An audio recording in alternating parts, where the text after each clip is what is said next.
So, this is Saturday morning at 9:50, and some of our neighbors are out shoveling, as well as Jared.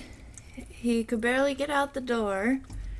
He's right outside our door right now. You can't really see him.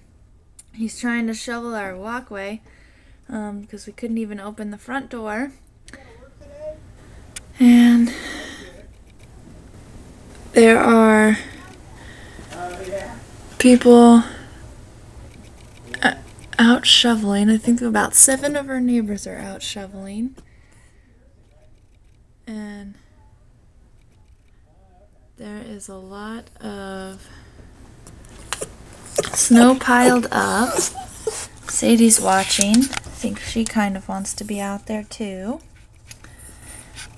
But we're still getting snow, probably another 2 to 4 inches today before it's all said and done. And pretty heavy winds are blowing the snow all over the place.